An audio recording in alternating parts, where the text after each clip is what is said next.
Hey everybody, it's your girl Bunny. To all of my returning subscribers, hey, how you doing? And for those of you who are new to the channel, welcome. Kick your feet up, subscribe to this family-friendly channel, and don't forget to click the notification bell so you don't miss any posts. Also follow me on Instagram at the same profile name so you don't miss the sneak peeks of what's coming up next. In this video, it's the Ready to Love reunion, part 1. I give a full episode recap with photos offset to the side, and then I give my review at the end. No need to dig around. I have all of the minute marks in the comments. It's all coming up next.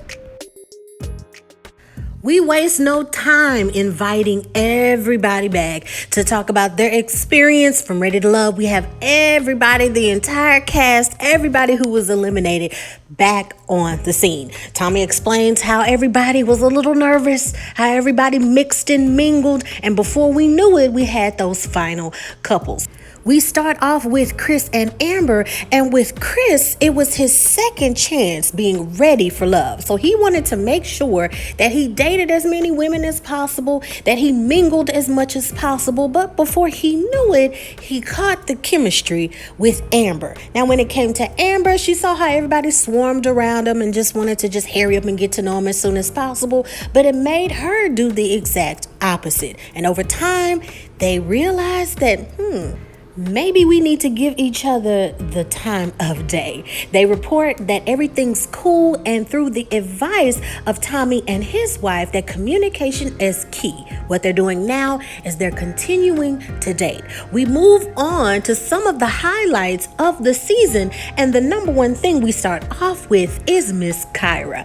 It seemed there was a certain span of time in which all of the men made their decision of if they were to choose one woman that they would go home with or having their top pick, it was Kyra. We see a flashback scene of when all of the men, while in the men's lounge, said Kyra, Kyra, Kyra, Kyra, Kyra.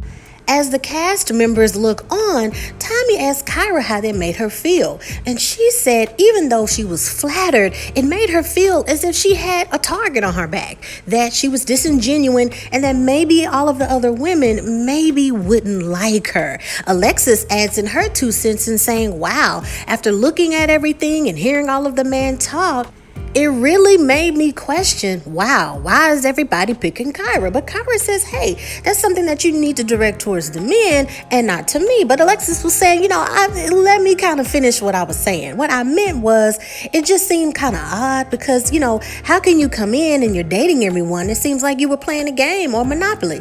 Tommy politely interrupts and says, can we all agree that this is a game and a dating show? And the main goal is to find love and not to make friends. And Alexis and a few other people nod their heads in agreement. Tommy says that they're gonna come back after a commercial break, and while everybody goes to their corners to get a little breather, Kyra says, man, what I noticed is that in the meantime, in between time, whenever there was cattiness or things going around, it all came from Ron, and that's really, really interesting. Venicia says, well, okay, girl, I see where you're coming from, but let's just all go back there after the break, and remember, we're gonna stay cordial and we're gonna stay cool. We're not gonna let anybody disturb how the flow of the night is going. We come back and briefly visit with Tressa. She's missing from the group and explains that she wasn't able to be with the rest of the cast due to a positive COVID test. In order to be safe, she has to quarantine, but has a special message for everybody and saying that she enjoyed it, made a family of friends, sends a shout out to her friends, Tommy and the staff. She wishes everybody well. She had a wonderful time and she's still single and ready to mingle. We then talk with Christian and Khalil on their unfortunate first ones to be sent home. Christian was very quiet and timid, which made him offsetting to the women, and Khalil really had to deal with a lot of the things that he brought with him emotionally to the show, which unfortunately had a domino effect in meeting the ladies. Christian reveals that he's been working on his self-confidence and even more so has been talking with Andrea. Tommy asked if this is something serious, you guys are just dating. He's like, well, we've been talking, but we haven't been on a date yet. Tommy says, well, there's a better time than now to just go ahead and throw it out there and maybe give it a chance. Christian, and you can tell he's mustering up enough courage, says to her, Andrea, after this, I would really like to talk to you, have a conversation with you, because I would really like to take you out on a date. And Andrea says, without a doubt, I would love that. So everybody cheers and claps that he made that first step in taking a date.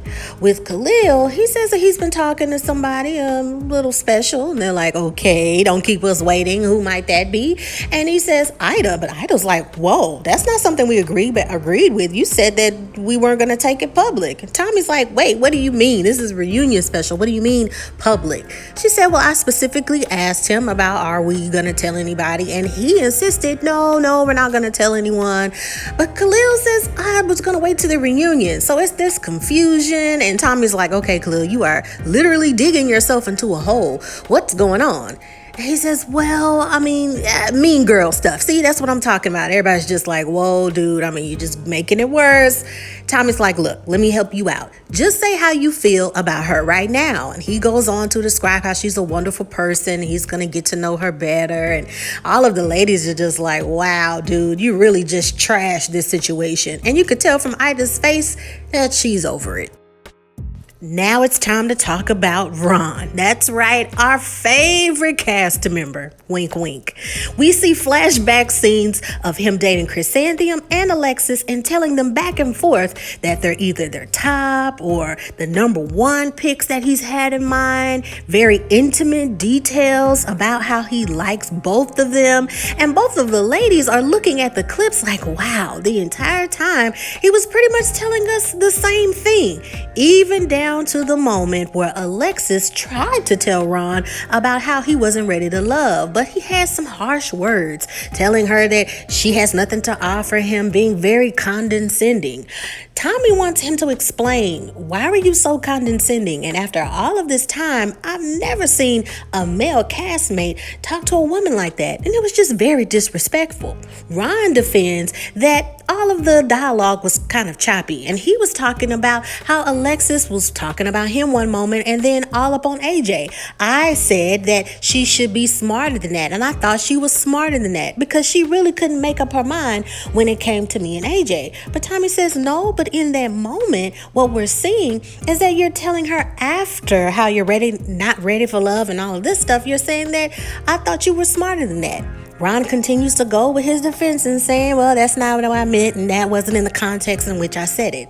Alexis also points out that you're saying one thing and doing another. And Chrysanthemum says, hey, I even met your mom, which brings even more confusion because Alexis says that we were dating, we were talking over the phone. And in the midst of all of that, you take Chrysanthemum to go meet your mother? You don't just go take anyone to go see your mother. Ron just brushes it off and says it really wasn't a big deal, and that's just something that I wanted to do. And everybody's just tired of the BS and him saying such a thing. They play the clip of Ron telling Alexis also, well, I went on a date with Amber and we kissed. When Amber finally gets her chance to talk about the situation with Ron says, yeah, we went out on several dates.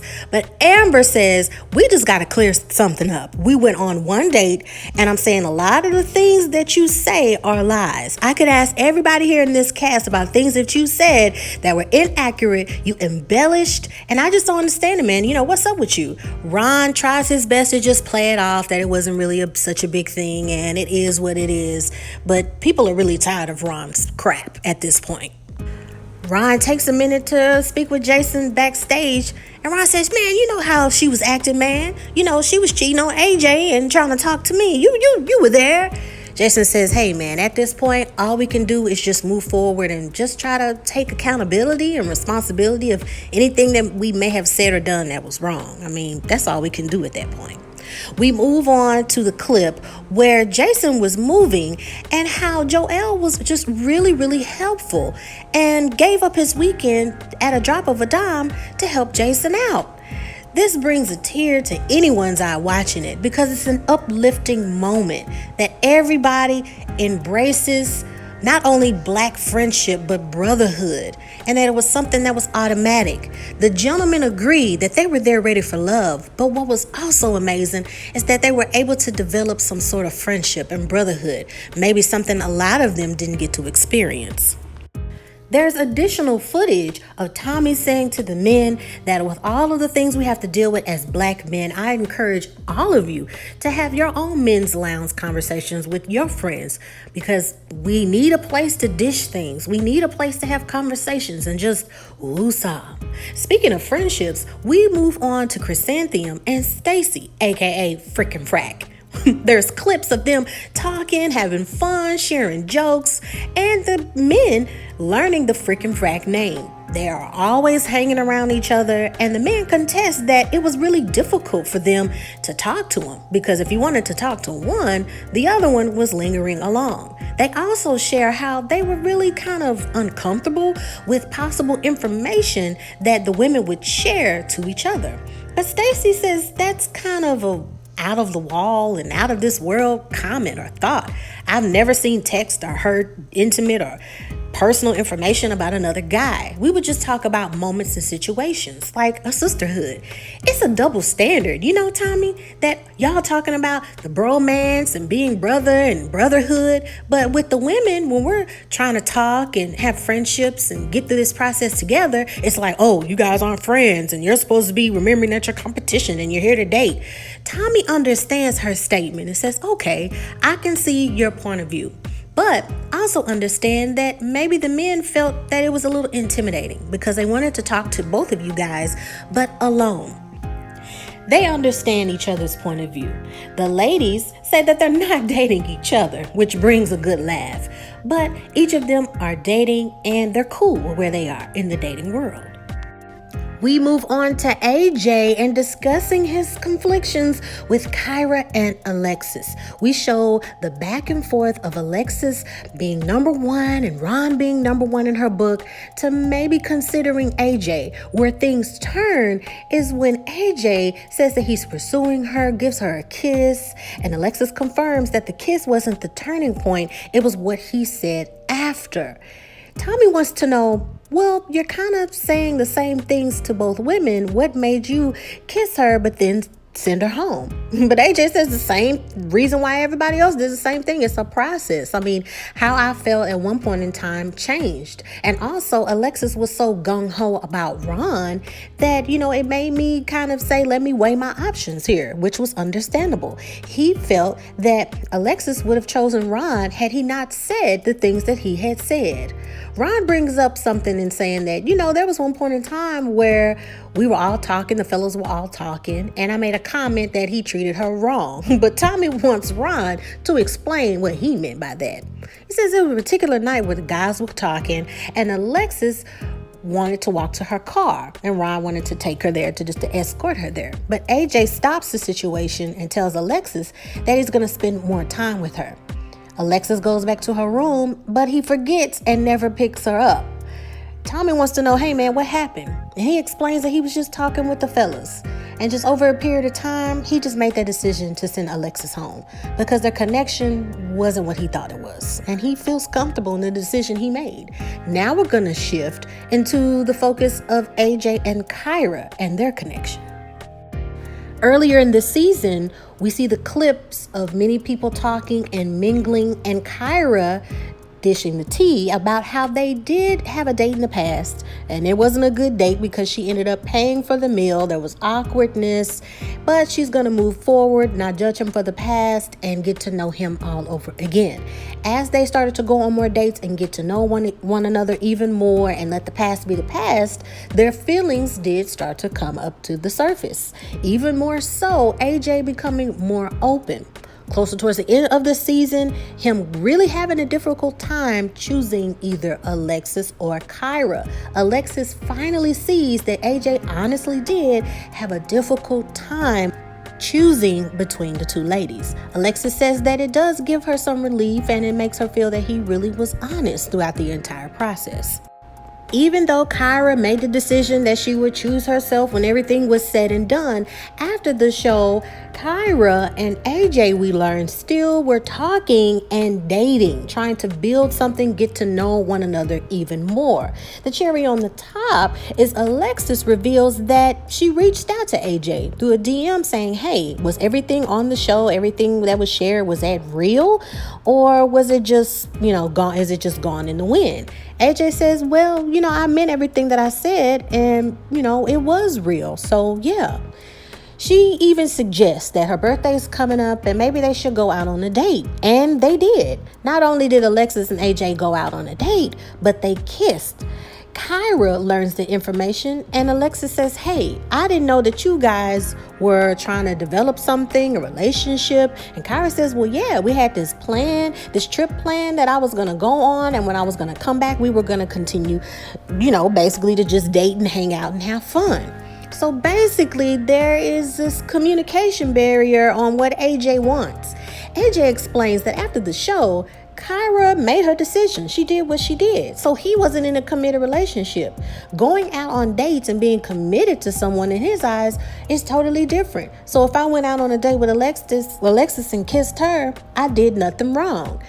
It's understandable, and everybody in the cast kind of shakes their head to, nods their head in agreement that, that is true. You're not in a committed relationship, you're dating. But the ladies were kind of upset that it was made it seem like it was kind of like a secret, that neither one of them knew that they were dating each other. One thought that it was over, and the other thought that maybe this is a chance to rekindle something special. Tommy says, look, you've been back and forth between these two women. Can you make a decision? Who would you be with? And they just said, well, clearly, without a doubt, it would not be Alexis. I choose Kyra. So Tommy wants to know, Kyra, it's been a lot of back and forth. I would really like to know if you had to make a decision, would you want to make things develop and grow and get to know AJ deeper? Before she can answer, Tommy says, answer that when we come back for the reunion part 2. And that is the end of the episode. Kyra and Venetia, they chatted up backstage, and Venetia says, I could understand how it would piss anybody off. You're sitting here telling me that we're dating and we're rekindling something after the show. I leave and now you're dating somebody else. That's not cool. And Kyra's like, yeah, you should just kept it real with me. You should just kept it 100 what you were doing. The fact that you didn't say anything is just really messed up. And Venetia, she's just like, yeah, that wasn't cool at all. Well, I missed you too. How have you been doing? Look, I don't want to take too much of your time. Let's just get right into this part 1 of the reunion special. Now, let me talk to production first, okay? Will Packer Productions, the OWN and Discovery Network. Let me tell you how to revamp this show. For one, you're pushing candidates into making a decision to be in committed relationships, which can make them change their idea of the show and their whole entire experience, knowing that I have to choose someone that's going to meet my family, is going to meet my friends, and I barely know this person. I've talked to them a few times over the phone, been on some controlled setting dates, and y'all are making me choose at the end of a 6 or 9 production setting to be committed to this person? No. I've been saying all season they need to be in a resort the entire season, cameras all over the place, kind of like a Big Brother setting or Real World, however you want to put it.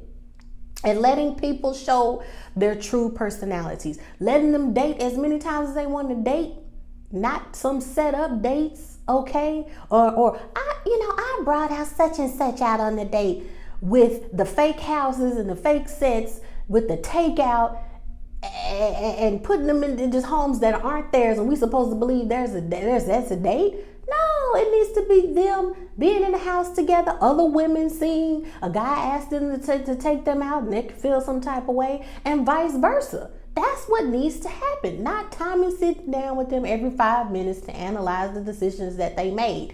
These are adult people, right? Some of them have been married, divorced, got kids. It's not the first rodeo. Let them be free. Go on dates and do what they want to do. Stay in the resort. See who's nasty. See who don't clean up. See who don't brush their teeth every day. See who's been wearing the same drawers, walking around the house with the same drawers on. Let them make outside calls to their friends and to their family getting advice. That's entertaining. And then them having an elimination process to maybe where there's a box where they can do a drop box, right? And you know what? I really don't like such and such. She needs to go. That's entertaining. And it's based upon who they've been dating and who they think is weird. I don't know, somebody. And then also you had people that the casting directors knew that were socially awkward or maybe not in a setting where they're comfortable around a lot of people. The casting directors, y'all knew that. Y'all knew Christian was that way. Y'all knew Ida was that way. But you brought them on anyway because you thought they were going to be entertaining. That was dumb as hell. This is a dating show where people should be comfortable enough to come on a set and be themselves and meet and greet with people.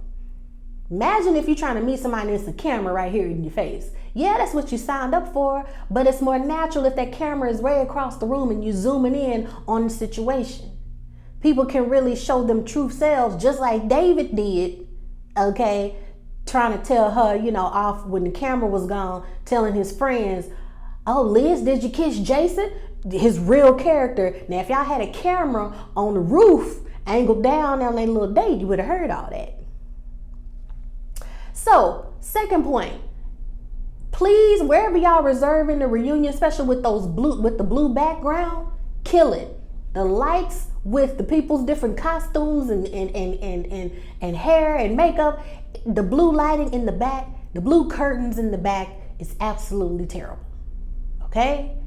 Absolutely terrible. It's terrible for the eyes. Pick another color. Here are your colors: creams, peaches, okay, offsets, greens. Those are the colors that you want to go for. Stop acting like y'all don't know how to do a production set. And I know it's the same building because that's the same building y'all recorded the last season in with them blue curtains, and it looked like a kind of like where people have graduations or something. If that's where y'all gonna have it, please reserve to have different curtains in the back because it's terrible for the camera and it just don't look good on brown skin. Second, the next thing, Tommy, I love you, but I've said this before. We understand you and your wife have been married and all this other stuff. If y'all gonna do a 90-day fiance type of thing, then y'all need to be there. If not, we really don't need Tommy or his wife. For what? Why are they there? Just have people talking to the camera. Well, I went on a date with Stacy. Her breath really stink, man. And I'm really not gonna. Then they'll learn as the weeks go ahead. The person that'll go to church every week, or the person that let them relax and chill and kick it. Is that such and such that just snuck in the David room? Are they in there doing what they think I'm doing? They doing? Let them be grown. The casting is totally trash. You're putting people, right, who are young, careers just started, and you're grouping them with trying to have them and being pushed into already made families? Come on. People should have a fire of, I want to date 3 or 4 people and it's cool, it's chill. Because in reality, that's something, if you're single, that you should do. You should keep your options open. If we applied the Ready to Love format in a realistic dating scene, we would say somebody was absolutely crazy. That you're going to date this person for 4 weeks. You're going to, out of those 2, decide to be in a committed relationship. Like, what? Let people take their time in getting to know people. Okay, so the production team for this season fired. The scene people for thinking about how they're gonna make these little fake dates with the takeout dinner and the houses with no pictures, just bare walls, and just decorate one room. I seen it with a T. I seen it. Okay, it's just, yeah, that needs to just flip it. Back it up, slip it, rub it down. Oh, no. Revamp the whole show and let people be ready to date, because this is what's happening with AJ, Kyra, and Alexis. Alexis and Kyra both like AJ. Why should either one of them have to make a decision? I'm going to be in a committed relationship with this person. What happened was natural. Kyra was gone. AJ said, well, she made her decision, we're going to date or whatever. Alexis slid into the DMs and said, hey, are you free? He's 100% free. He didn't have to tell Kyra anything. He's not in a committed relationship. That's natural. That's what happened. And they should all keep dating. That way they can finally make a decision on, is AJ wasting your time?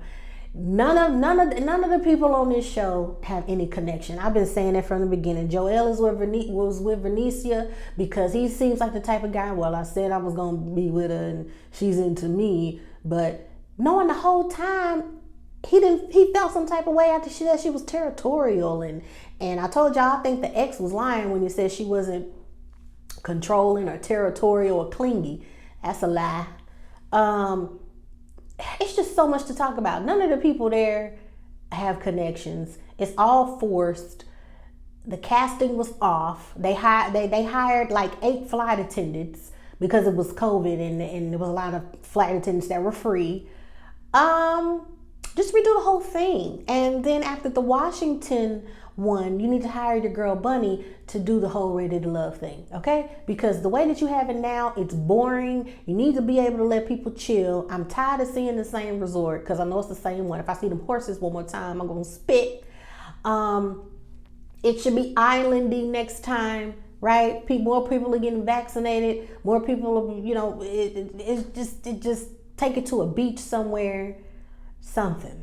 Another thing with production that I forgot to mention, there should be contracts, production contracts, permitting them in having interviews, whether that be any social media platform, until all of the episodes have aired.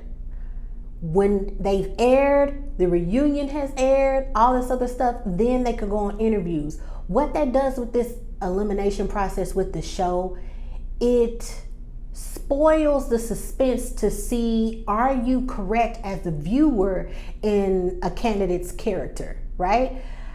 I've been seeing stuff on YouTube, Instagram, all this other stuff, just the templates of them, of interviews, and I didn't watch them because I'm like, well, what's the point if they're gonna spill all the beans in behind the scenes situations or how they felt?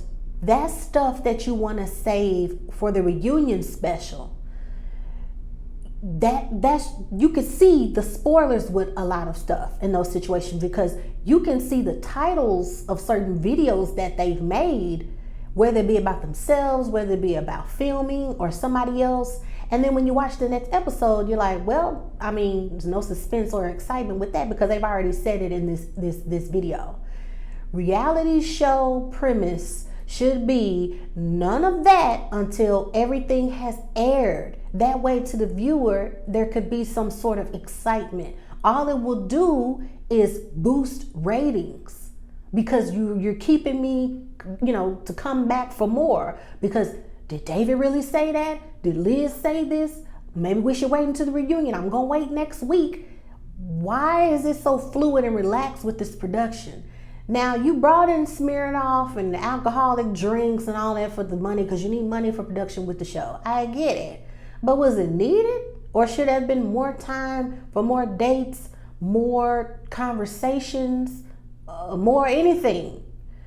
There should be a lot of fun with it. Bringing back other people from different seasons, spicing it up. Maybe somebody that went home too soon. It's too cut and dry. It's too firm.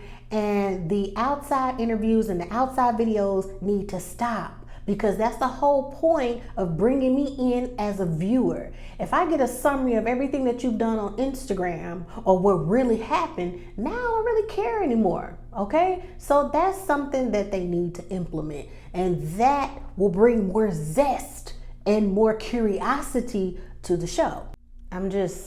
Stop rushing it. That was just production. But anywho, I'm just proving that the fluidity of the show makes it forced. You get to the end and you're like, okay, Chris, I'm gonna tell you now, Amber is a hippie. I've been saying that from the beginning. And what I mean by hippie is she doesn't plan on forcing anything when it comes to a relationship. I think she's gonna be bored with you. You don't seem like you're really her cup of tea. Y'all's energies matched. Y'all brought together. That ain't gonna last. Chris, you don't know where you want to go. You don't know if you want to give somebody the deed, reserve the deed, date, be married or not be married, have kids, don't have kids. You don't know what you want either. None of them do. That's why it should be ready to love, but they're just dating. And you can date 4 or 5 people, and before you know it, at the end of the production, you dating the same person over and over again. It's that one guy. So at the end of the season, I'm gonna date Michael. And we've decided that we're going to keep getting to know each other after production is over. What's so hard about that? What is so hard about that?